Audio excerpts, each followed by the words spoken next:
చెప్పదలుచుకున్నా. దాదాపు 2003 డిసెంబర్‌లో నేను నెట్వర్క్ మార్కెటింగ్ బిజినెస్‌లోకొచ్చాను.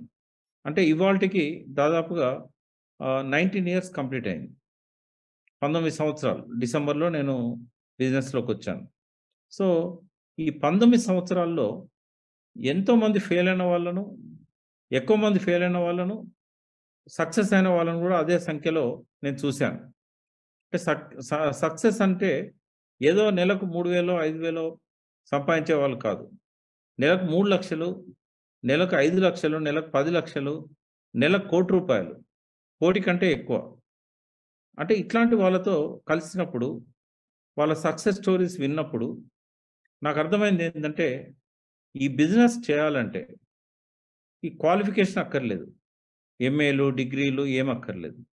ఉద్యోగాలు ఉండాల్సిన అవసరం లేదు. తల్లిదండ్రుల ఆస్తి ఇవ్వాల్సిన అవసరం లేదు. బ్యాంక్‌లో బ్యాలెన్స్ ఉండాల్సిన అవసరం లేదు. ఓ మంచి క్యాస్ట్‌లో పుట్టాల్సిన అవసరం లేదు. రిలీజియన్ అంతకంటే అక్కర్లేదు. దీనికి ఒకే ఒక్క లక్షణం ఏముండాలంటే, కొంత టైం ఇవ్వడము. ఒక 1 అవరో, 2 అవర్సో పర్ డే. టైం అందరి దగ్గర ఉంటుంది.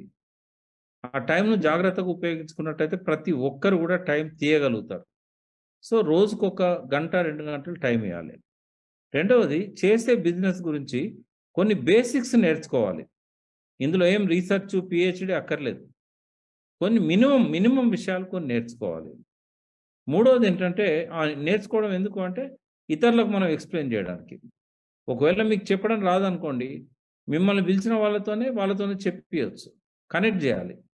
మూడవ పాయింట్ ఏంటంటే ఇంపార్టెంట్ పాయింట్, చేసిన పనే రోజు చేయాలి. కొన్ని పనులు తప్పనిసరిగా చేయాల్సుంటాయి. ఇప్పుడు మనం ఎంత పెద్దవాళ్ళమైనా, ఈవెన్ ప్రైమ్ మినిస్టర్ మోడీ అయినా, లేకపోతే చంద్రశేఖర్ రావు అయినా, గొప్ప సైంటిస్ట్ అయినా, ఇప్పుడు తన అన్నం తనే తినాలి. తన ఒళ్ళు తనే తుడుచుకోవాలి. తన ముఖాన్ని తనే కడుక్కోవాలి. వీటికైతే ఎవరు సర్వెంట్స్ రారు గదా! మన కోసం ఒకరు అన్నం తిని పెట్టమంటే పెడతారా? అట్లనే ఈ బిజినెస్‌లో గూడా మీకు అప్లయన్స్‌గా మేమందరం ఎంత సపోర్ట్ ఇచ్చినా, ఒక 2, 3 పనులు మాత్రం మీరు జేయాల్సినవి ఉంటాయి. అవేంటి? ఈ బిజినెస్‌లో డబ్బులు రావాలంటే ఫస్టు ఈ బిజినెస్ కంటిన్యూగా ఉండాలి. ఒక 10 రోజులు జేసి, ఒక 20 రోజులు బిజినెస్ జేసి, లేదా వారం రోజుల్లో 2 రోజులు జేసి, 5 రోజులు ఖాళీగుండి అట్లుండగూడదు. చేసిన పనే రోజు జేయాల. సో, దీనికి సిద్ధపడ్డ వాళ్ళు ఒక 2, 3 పనులు జేయాల. అదేంటి అంటే, ఈ బిజినెస్‌లో ఈ బి మనకు రా మెటీరియల్ ఏంటి అంటే, మన ఫ్రెండ్సు, మనకు తెలిసిన వాళ్ళు, ఎవరికైతే మనం హెల్ప్ జేయాలనుకుంటున్నామో వాళ్ళు. సో, ఆ లిస్ట్ మీరే రాయాలి. ఇప్పుడు మీ ఇంట్లో ఫంక్షన్ పెట్టుకుంటే ఎవరిని పిలవాలనేది మీరే రాసుకుంటారు గదా! అదెంత సింపులో ఇదంత సింపుల్. కనీసం మనం ఇంట్లో ఫంక్షన్‌కు ప్రీ జడ్జ్ చేస్తాం.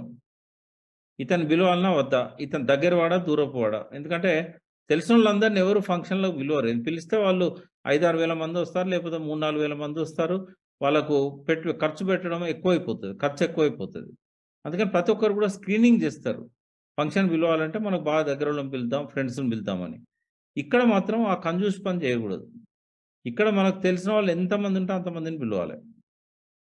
కొంతమంది మీకు పరిచయం అయితారు. కానీ వీళ్ళు మీ క్లోజ్ ఫ్రెండ్స్ కారు మీకు. అటువంటప్పుడు ఏం చేయాలి మీరు? క్లోజ్ ఫ్రెండ్స్ కాకపోయినా పర్లేదు. పలానా మల్లేష్ ఫ్రెండ్ ఈయనే, పలానా సమ్మయ్య ఫ్రెండు, పలానా సుజాత ఫ్రెండ్ ఈమె అని బ్రాకెట్‌లో రాసుకొని వాళ్ళ పేర్లు రాసుకోవాలి. వాళ్ళ పేరు కూడా గుర్తు రాలేదనుకోండి, రాధిక ఫ్రెండు ఫలానా దగ్గర కలిసినామని రాసుకోవాలి. అంటే రాధిక కలిసినప్పుడు చెప్తది ఆమె పేరేంది, ఆమె ఫోను నంబర్ ఏంది అనేది రాధికే చెప్తది. సో, ఇట్లా మీరు లిస్ట్ రాసుకోవడం అనేది ఎంత వీలైతే అంత ఎక్కువ పేర్లు రాయాలి. కంజూస్ పని చేయకూడదు. ఈ పేర్లే మీకు సౌభాగ్యాన్నిచ్చేది, భాగ్యాన్నిచ్చేది. ఈ పేర్లు ఎన్ని ఎక్కువైతే మీరు అంత ఫాస్ట్‌గా మీరు ఈ బిజినెస్ చేయగలుగుతారు. సో, ఈ పేర్లొచ్చినంక ఏం జేయాలి? ఈ పేర్లొచ్చినంక వాటిని మీరు సార్ట్ ఔట్ జేసుకోవాలి. దగ్గర దగ్గర ప్రాంతంలో ఉండేవాళ్ళెవరు? దూర ప్రాంతంలో ఉండేవాళ్ళెవరు? ఉదాహరణకు హైదరాబాద్ ఉంది. హైదరాబాద్‌లో బీహెచ్‌ఎల్‌లో ఉండే ఫ్రెండును ఎల్బీ నగర్‌లో ఉండే అతను, వనస్థలిపురంలో ఉండే అతను కలవాలంటే ఒక రోజు పోతది. లేదా వనస్థలిపురంలో ఉండే అతను ఎల్బీ నగర్ అతన్ని కలవాలంటే ఒక 5, 6గురినైనా కలవగలుగుతారు. అంత తక్కువ డిస్టెన్స్‌లో ఉంటే. సో, ఫస్ట్ ఏ లిస్ట్‌లో మనకు దగ్గర ఉండేవాళ్ళెవరు? బి లిస్ట్ వచ్చేసి హైదరాబాద్‌లో ఉండేవాళ్ళు ఎవరు? సి లిస్ట్ వచ్చేసి జిల్లాలలో ఉండేవాళ్ళు ఎవరు? డి లిస్ట్ వచ్చేసి వేరే స్టేట్‌లలో ఉండేవాళ్ళు ఎవరు? ఎక్కడ ఎవరు జాయిన్ అయినా, ఎవరు పర్చేజ్ చేసినా మనకు డబ్బులొస్తాయి. కాబట్టి తక్కువ టైంలో ఎక్కువ రిజల్ట్ తీసుకురావడానికి షార్ట్ డిస్టెన్స్‌లో ఉన్న వాళ్ళని మనము ముందు కాంటాక్ట్ చేయాలి. అన్నీ ఫోన్‌ల ద్వారానే కావు. పర్సనల్ టచ్ కూడా అవసరం మనకు. పర్సనల్ కూర్చొని మాట్లాడుకుంటేనే చాలా డౌట్స్ వాళ్ళు రేజ్ చేస్తారు. నచ్చిన విషయాలు చెప్తారు. నచ్చని విషయాలు మనతో అడిగి తెలుసుకుంటారు. లేకపోతే చెప్తారు, షేర్ చేసుకుంటారు. కాబట్టి పర్సనల్‌గా మనం మాట్లాడడం కూడా ఈ బిజినెస్‌లో అవసరమే. కొంతమంది లీడర్స్ డెవలప్ అయ్యేదాకా. కాబట్టి ఫస్ట్ మీకు అందుబాటులో ఉన్న వాళ్ళని, దగ్గరలో ఉన్న వాళ్ళను, మీరంటే నమ్మే వాళ్ళను, మీకు చాలా లాయల్‌గా ఉన్న వాళ్ళను ఫస్ట్ లిస్ట్‌లో పెట్టుకోండి. ఇట్లా లిస్ట్‌ను సార్ట్ ఔట్ చేసిన తర్వాత ప్రతిరోజు ఒక్కరితోని మాట్లాడాలి. మీరు రోజుకొక్కరితోనే మాట్లాడుకుంటూ పోతే సంవత్సరానికి 350 మందితోని మాట్లాడతారు. 365 మందితోని మాట్లాడతారు. మీకు సమయం బాగా ఉన్నప్పుడు ఒక్కరితో కాకుండా ఇద్దరితో మాట్లాడొచ్చు. ఒకవేళ ఫుల్ డే ఫ్రీగున్నారు. మీరు నలుగురు, ఐదుగురితో మాట్లాడొచ్చు. రెస్ట్రిక్షన్ ఏమీ లేదు. కానీ ఒకటి గుర్తుపెట్టుకోండి. రోజుకొక్కరితోని కూడా మాట్లాడకుండా ఉంటే, ఆ రోజు బిజినెస్ జరగనట్టే. దానికి పట్టుదలతోని ఉండాలనుకుంటే, మీకు మీరే పనిష్మెంట్ ఇచ్చుకోండి. ఆ రోజు సాయంత్రం అన్నం తినొద్దు. ఉపవాసం ఉండాలి. ఆకలైన కొద్దీ మీకు అనిపిస్తా ఉంటది. లేదా మీకు రాత్రి 9కి గుర్తొచ్చింది. ఇవాళ నేను ఎవరిని మాట్లాడలేదు. ఏం మాట్లాడాలి వాళ్ళతోని? ఈ బిజినెస్ గురించి మాట్లాడాలి. మీకు చెప్పడం రాదు.